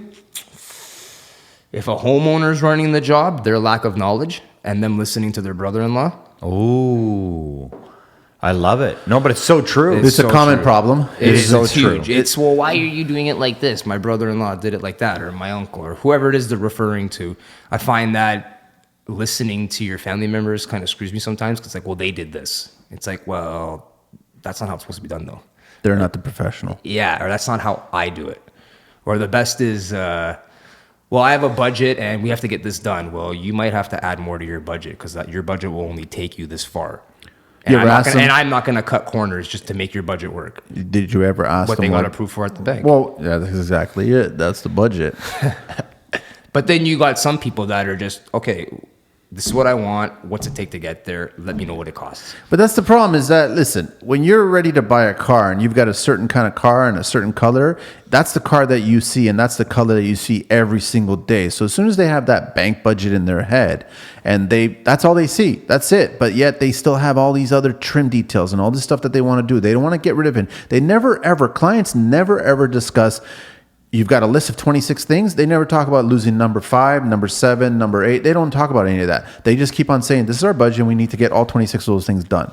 That's not fair to us. Sometimes there's options though. Like if you want to do like a solid wood door, you can't afford it. Okay, so maybe we'll go hollow. Sure. Stuff like that you can do. You can't get the ball bearing hinges. We'll non-ball bearing. We'll just add an extra hinge to the But door. I want comfort in the living. I want comfort in the kitchen. I want comfort in the dining. I want comfort everywhere, right? Sometimes it's unrealistic and it's tough to deal with these homeowners. Builders, not so much. They know what it costs. They know what it takes to get done. They just want to make sure you're not raping them and you're giving them a quality product. I prefer dealing with builders and contractors if they know what's going on, and they give me a little bit of control. It'd be nice. Creative control.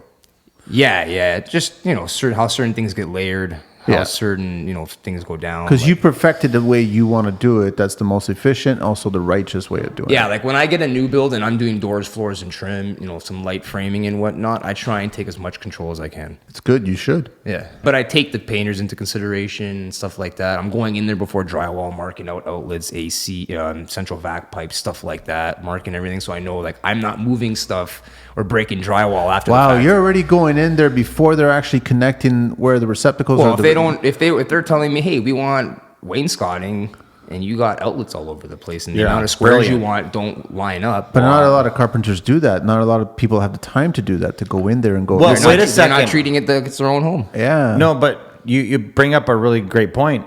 A lot of times I've done wainscoting and I've had to move stuff, and it's more of a headache moving it after than before. Huge. So it's a great like point. if it's a little bit, okay, whatever, you cheated. But I mean, like if they don't want any of their outlets in the center of their squares, you got to do the math to make sure it lines up in their course, you're sills and so rails. right. The downfall of that is what happens when there's a stud there. Now you got to rework your math. Sometimes you're not going to get 4 squares on that wall. You might have to get 6. Or, But that's where a good carpenter comes in. They figure it out, do the math, and figure out the panels at that point. 100%. What don't you like that you're left behind with most often by contractors that you'd like to see The change? loose end stuff. So exterior doors, we usually don't do our exterior locks, and a lot of the times it's pushed on us at the end of the job because the guy that installed the door is gone. An exterior lock belongs to the exterior door guy. Yeah, It doesn't belong to anybody else. I know. But you're seeing this a lot. A lot. Really? Yeah, today That it makes happened no to sense. me. It happened to me today. Is it the builder or the homeowner that maybe is trying to pull that scam? It's just usually it's overlooked. The finished handle's not put on. Like obviously, if it's a really expensive door, a lot of times the handle's on it. A lot of the times when they don't put the handle on, I find myself doing 3-4 handles in a house that I'm not getting paid for. Do you think it's because of design? They haven't figured out what they want yet? No. No, the holes are already drilled out, 2 Yeah. 1/8 inch standard, unless it's a mortise lock, but still it's getting pushed on me. I'm assuming that the exterior door guy doesn't have the handle because it's taken care of by a different department in the company, and they're not going to be on that site day that particular time. So then they don't get it done. So they don't want to drive back to the site. So you're already there. Since you're here, can you do it? Yep. But I mean, What do? You say no when they owe you 10 well, grand? if you say put the since handle you're on. here, then guess what? Here's a bill, and why don't you pay me before I do it? So then there's no fault on either end here. Or you can't do that. But then, like you said, you're going to be doing 4 doors, and how much time is that going to take you to do when it's not Like really... depending on the job too. If the homeowner or the client was really, really nice, didn't haggle me, no headaches, no hiccups, no bullshit, yeah, I'll throw the handles in for you, no problem, because you're good to me. But if it's one of those jobs where it's Hell's Creek, I'm going to roll my eyes. As you should. Sometimes you just got to bite the bullet. You want to get paid. They owe you 10, 15 grand. You put those handles in to get your paycheck. How do you like that last payment? Okay, so we don't take deposit unless, if I'm supplying the house, I'm getting a deposit for materials. If it's straight labor, I don't take a deposit. I only get my first payment after doors are up. Wow. Yeah. I take 0 deposits on straight labor. Just, I know I'm going to get paid and I know I'm going to give you quality, so I got nothing to worry about. Never been taken? Okay, so one time I got taken. Anybody that finishes a house and a for sale sign goes up on it, don't wait for your payment, because the second that thing's sold, your money's gone. Yeah. So it's happened to me twice. You can't even put a lien on it. Yeah, you can't do nothing. So that's happened to me twice. It was minor money. It was bullshit. It was enough to cost me It's still to not have $1. to answer their phone call again. It was a good lesson. Like a Bronx deal. It cost you $20 not to deal with that guy anymore, right? Sure enough, he called me back and I didn't answer. And he still had the nerve to call you back, right? Yeah. Or is he one of those that, listen, you do this job and I'll pay you for the last job? No, yeah. One of those things, eh? Or the best is when you deal with a client, it's like, oh, well, I got all these other projects to deal with. No, but let's deal with this one first. Everybody's got all these other projects to deal with. Yeah. They got so much work going on. Or when you have free time, can you do this? It's like, So just tell them, listen, when you go to the bank and you're ordering another set of checks, because apparently you're writing a bunch of checks, why don't you get the check that you still owe me? And then we'll talk. Fortunately, I haven't had any real issues. Do you like designing your own stuff? Or? I try to do as much design as I can. And what is the go-to? Like, what are you known for? What is it people are drawn to about you?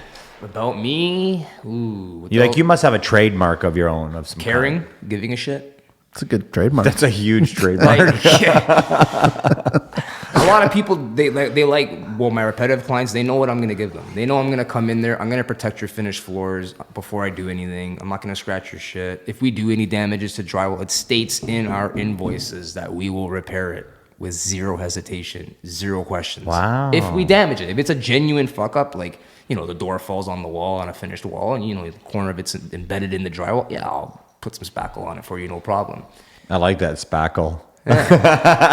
Well, my truck, I got basic drywall stuff. So anytime there's a damage, something banging windows, you overbang the window, you see your hammerhead past the casing. Yeah, I'm gonna patch it. It's not the painter's job to fix my fuck ups. Of course. Now, if he's cool and he says, "Don't worry about it, I'll deal with it," okay, you're gonna get a coffee for it. But I mean, But who taught you that? Was this a nobody. Nelson? It's just I wouldn't want to have to fix a deficiency that I didn't do. So I'm not gonna push that on somebody else and make them pissed off. And then the homeowner's like, "Well, this guy's charging me to fix your fuck ups." Yeah, I mean, technically speaking, when you arrive on site, you got most of the time it's drywall, but most of the time the whole house is empty. If it's a new build, Yeah. it's empty. So then you're free and clear to do all your work, because other than you, there might be the tile person. Yeah. He's in there doing his work. But if we get into a situation where you have someone living there, finished floors, finished Yeah. stairs, you protect. Okay, I had one incident happen to me where finished winding staircase, stained, clear coated the whole shebang. I was doing a waffle ceiling. I protected the floors with green painter's tape. I put masonite in all the treads. It did the job, hit my time frame, hit the budget, got in, got out. Last day, came to take the floor protection off. All the clear coat came off all the stairs. From the green tape, From the green tape. the clear coat wasn't cured yet. I don't know, but I got screwed. So what happened? I refinished the staircase for free. I ate it. I You didn't had even raise to. an eyebrow. I know, but something must have happened there. Either the first coat or the second coat wasn't cured properly, and it didn't adhere properly. Yeah. I don't know, but Because they green were- tape they would had, never. They had the stairs refinished like 4 years ago, and then I came in after the fact. So why would it lift up like that? That makes no I sense. personally think when I was walking on the treads on top of the tape, it just bonded really, really well because it was there for like 2 weeks. Yeah. Was it a 3-day, 9-day, 15-day tape? Do you know? I don't know. It was just a regular 3M painter's tape. There's a 3-day, 9-day. What? Yeah. To It makes properly a- seal it makes a painter's tape, huge you're supposed to wet it difference. with a wet rag, and it bonds it. So you get those nice, clean Silvio painting lines. No, the actual problem is that there's another trick that a lot of guys don't share. The caulking. Yes. Oh, beautiful. I love that. You know what that is trick? that? You don't know that trick? How do you not know that Yes, trick? you Even just I know that tape trick. a little bit away from where you're painting up. Do you caulk it? You paint it and you Exactly. pull it off. You pull it like a mill, take it away from it like a millimeter. You put the tape. You don't put it right on the line that you want it. You take it away from it a millimeter, and then you give it light tap, light. I hate that. I'm just saying, you just light it and then you paint it, and when you take the tape off, it's a crisp, clean line.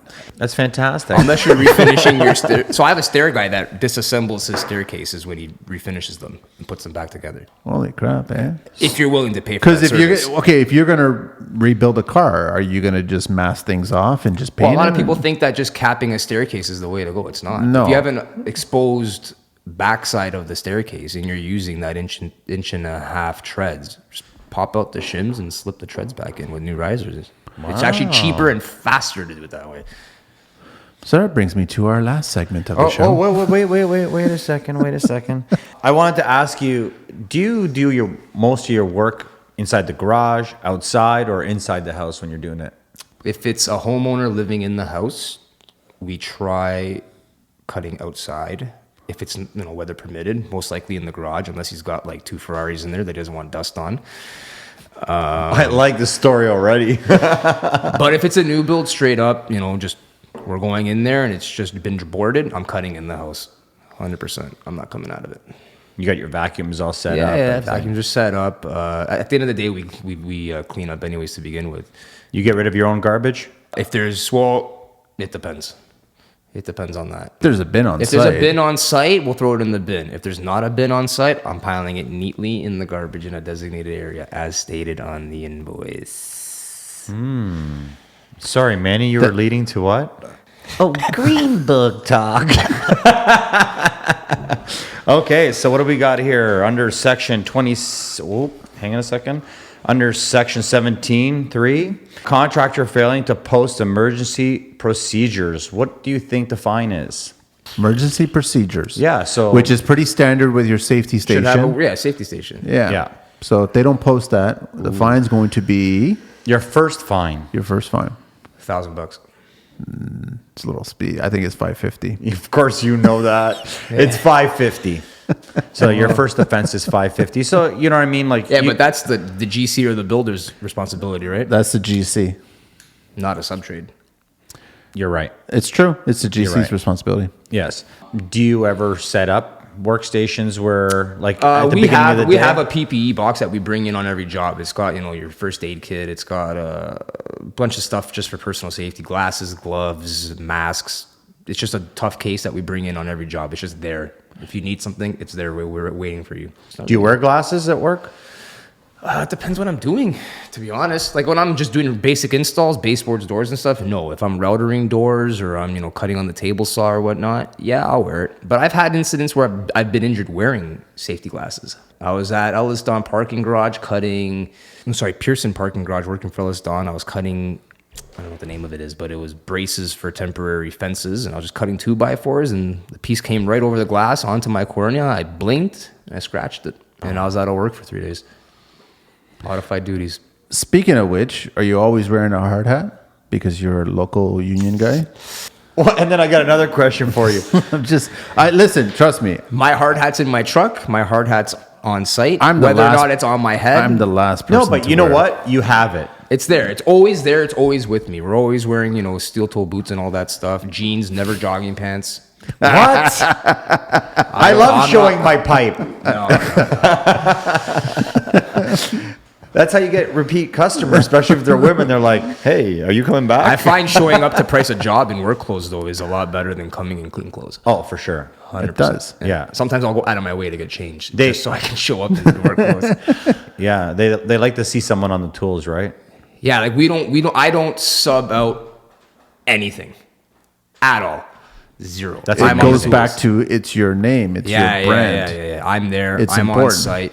If I can leave, it's because I know my guys can do whatever is in front of them confidently. I won't leave if I don't feel that. It's amazing that you still have a good relationship with Nelson. All my old bosses still called me. Yeah. All of them. It's really disappointing to hear that you have no one that you can look forward to taking your work. I got a nephew. He's 2 years old. No, how hard is it to find good trades like yourself? Are you having a hard time seeing these kind of guys? It's not that it's hard. It's just very vast. There's not a lot of guys that give a shit. There's really not. I think there's two things working. Everybody wants to be the finished carpenter guy, but nobody wants to do it to that level. There's a method to the madness to go behind it, and I value, the Timber Taylor, Wicklow, whoever else it is on Instagram. I love Timber Taylor. Taylor. Yeah. He's psycho. I love him. And you can see that they're putting their passion into it. They're showing up and they're giving everything they got. I got to work with him for a few weeks, actually a couple months. This guy was reinventing tools. Yeah. Oh, yeah. Like not only finishing his job, but he was reinventing tools while he was doing it. Like jigs, I made a joke. jigs. Yeah. I made a jigs joke recently are huge. because have you been watching his feed where he's been doing his trailer? Yeah. And I asked him, fantastic. dude, when are you listening to that on MSL? And he's like, what's MSL? And I was like, real estate. Like, fuck, he's got a bench in there. He's got a live edge TV. TV. He's got everything in this trailer, I love man. when he does the smoked chickens or whatever. So you know this, right? That he took from Texas, no? He is from Texas. He took a propane tank and made it into a smoker. I've seen someone convert an old school flat gas tank into a suitcase. Really? What? That was cool. I got to see Tony at one of the wood shows just recently, like 2 months. Oh, was he there at the months woodworking ago. show? Yeah. Yeah? So I see him and he's with his girlfriend and His wife. Sorry, If he his was with wife, his girlfriend, sorry, he's in sorry. big trouble, man. Sorry. So I see him with his wife and I walk up and I say, hey, it's my furry friend. And his wife hit the ground laughing. And he's like, furry friend? No, he's a good, and he loves to teach. He's not a teacher, but he loves to teach, right? And he'll always answer anybody who reaches out to him. Yeah, right? I've shot him a couple messages and instant replies. No, he's very And cool nothing about with that. detail. It wasn't short answers or anything like And that. he's big on stories with the pointing, right? Yeah, So yeah, just this is what I'm doing right now, right here. right here. So I got to make a couple Italian jokes. Sure. So What the hell, really? Why? Do you like doing the round columns? I'm a recess column kind of guy. That's me personally. I'm not a big fan of circle columns. Okay. And the more fluted, the uglier it is. My kind of guy. Flute is Italian, though, isn't it? Yeah, Do they come doesn't from? mean everything that we do is good. I know. Are you okay? So the new big trend right now is live edge. Or I haven't gotten into it yet. I've been stacking up on some wood. you sound like you're interested in it. I definitely am. I don't have the time. I got too much of a schedule to uphold. Way too many new builds coming up. I don't have time for my own personal stuff. I don't even have furniture in my own room. Like I got oak sitting in my shop that's just been waiting to be addressed in zero time. Do you do any fire mantles? Yeah, I do some fire mantles. If we're asked for it, yeah. But a lot of times, a lot of the big thing now is cultured stone. What's that other stuff they're doing now? Venetian plaster. That's huge now. Well, they've too. been doing that for decades, right? It's just coming even more now, like with the black, with the crushed glass and stuff. I'll take on anything. If I can do it and I can do it properly, efficiently, and not butchered, I'll do it. I'll take it on. If I can envision it and I can build it in my head, I can 9 out of 10 times build it on I'm the wall. surprised you haven't asked him about poplar versus MDF. Are you always like? Well, I think he wainscoting? already answered that. No. Well, that was for crown. You asked me about crown. Yeah, but Well, paneling, if I'm doing paneling, MDF, preferably. rails and styles as well. Yeah. Not poplar. Nope. That's just me though. So you're an MDF guy then? Yeah.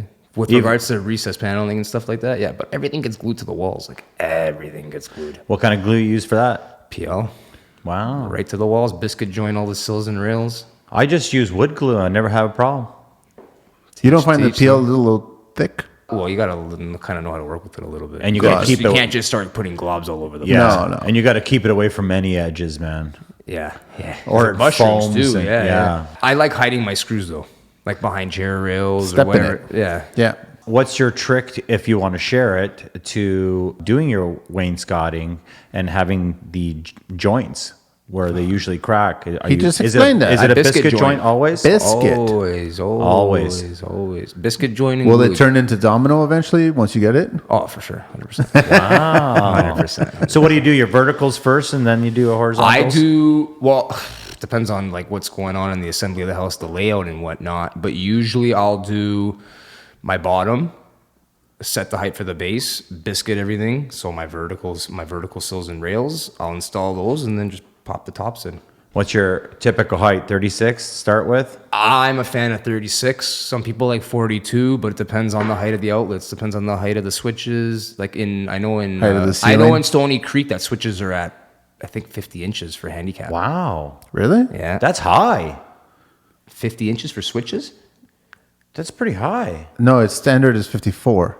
So then they're lower than They're a that, little then. lower, yeah. For whoever's in wheelchairs. I know, but everybody in Hamilton's a little slow anyway. So But I like 36. That's just me. I like 36. I like doing 4 inches on my sills and rails at all times. 3.5 minimum. No bigger than 4 though. You don't sound like the kind of guy that would build a bookshelf or a build-in or anything like that. Out of MDF?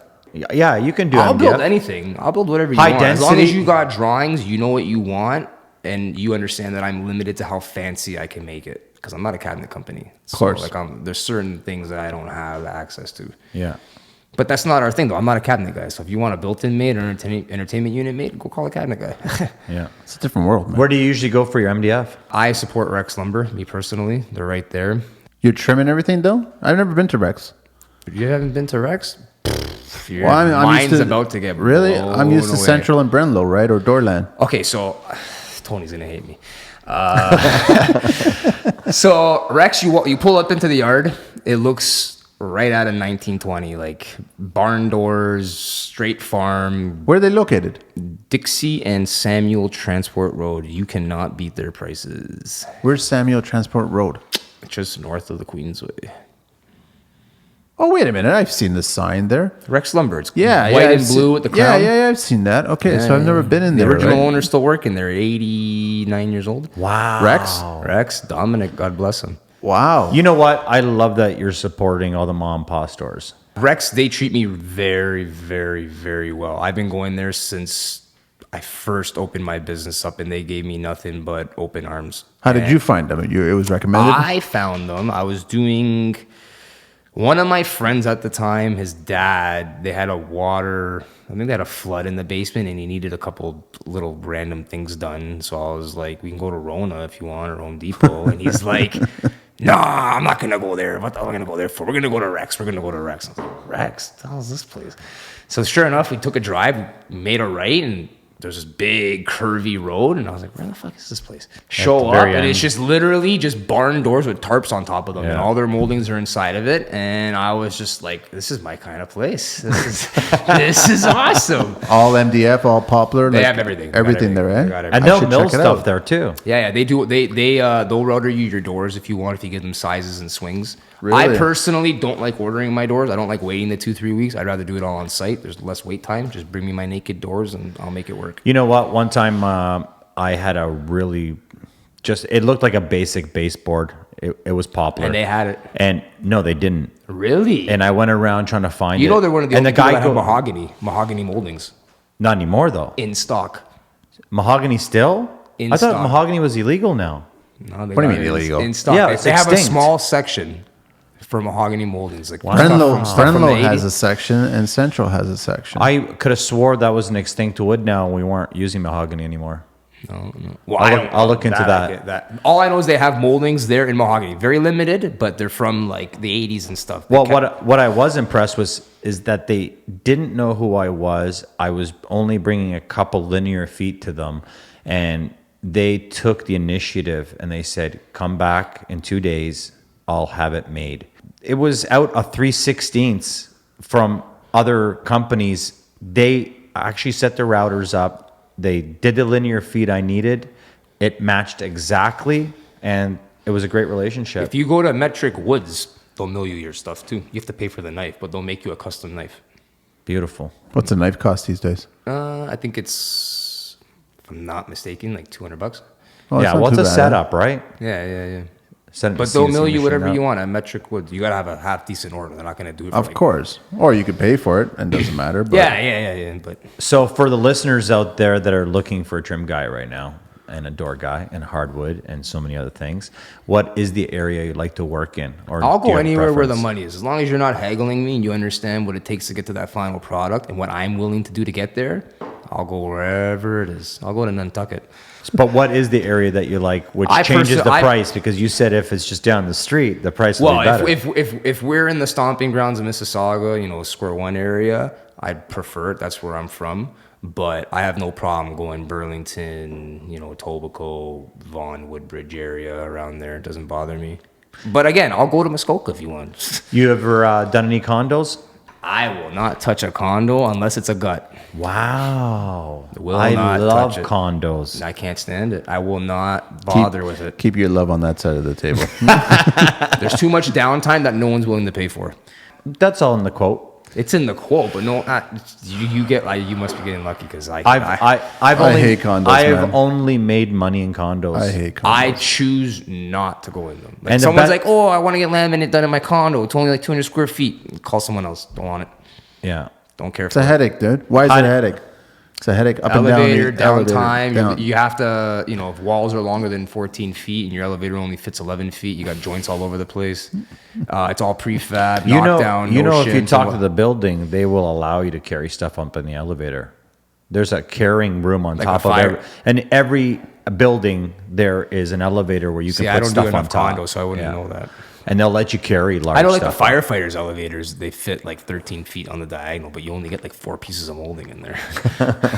Not worth it. It's not. I'd rather not. How do you like the laminate and like? I mean, I don't like enjoy laying laminate. laminate and vinyl only if I get to install it before doors and trim. And what company do you use? And I'll what's- use whatever. It doesn't matter. It doesn't matter to you. I'm eh? not picky like that. What about the new?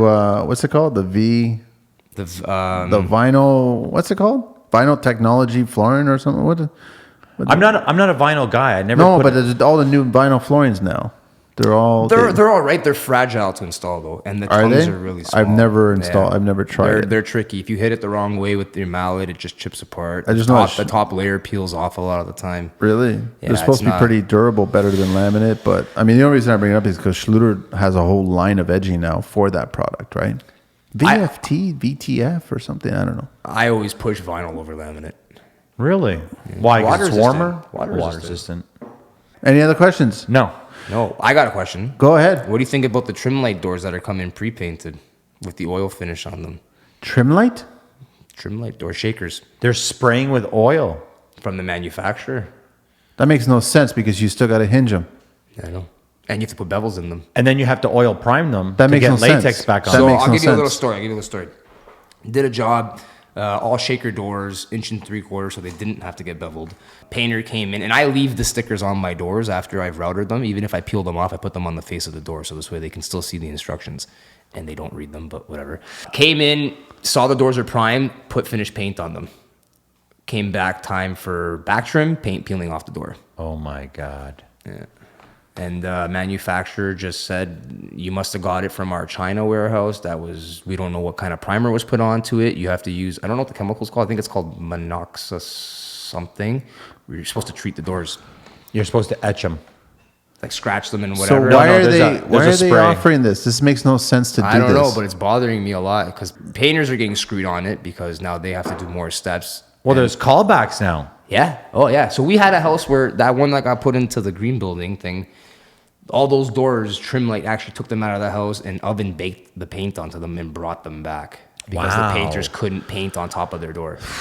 That makes no sense. That's another gripe that I personally have where I see all these guys setting up all their baseboards and trim or whatever out on sawhorses on the lawn and then spraying them with the 2 coats of finished paint and then installing them and then touching up all the but nail you holes. see all the you see all I the know. brush strokes. I Right? know. This is what I have a problem with. They think it's better and faster. I'm like, you guys are idiots, See, that's man. the downfall though with doing your, like we were saying before about having your trim on the floors after Yeah. being installed. If I'm coming in and the painter sprays the house and then he wants me to pin nail my shoe mold after the fact, you're still gonna see the You brush still strokes. see it. Everything gets built.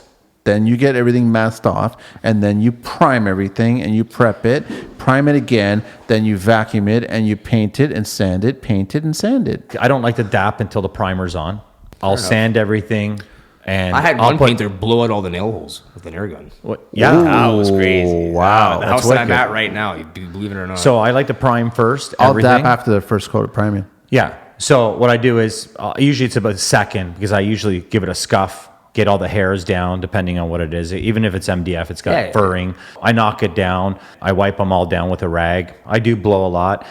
Not like that. Not like that at all. Totally set myself up for that. I love that the carpenters, if it's not me, it's all done. Everything's done and in place. I have like 3 do boxes. you like temporary hinges on your doors?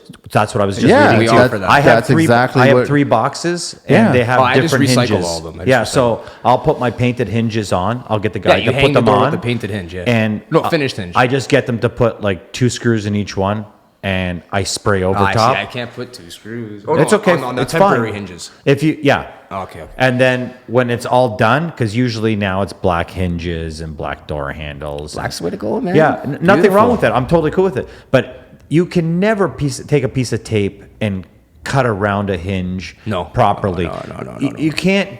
And you know what? I'm not that kind of guy. I don't want to go outside. I want everything already in place. And it's not really long. Like 4 hours to do a whole house to change the hinges and throw the door handles back If you're on. willing to pay for it, I mean, we small charge that we have, it's not much. We include the hinges and the labor for it, but it's the world of difference. It is. And you don't have to move your doors around them, getting banged up, lifting them off the floor, putting one of those door shims under it, whatever the case may Yeah, I be. got a little pump. I pump those my are nice doors. too. I love Yeah, them, those man.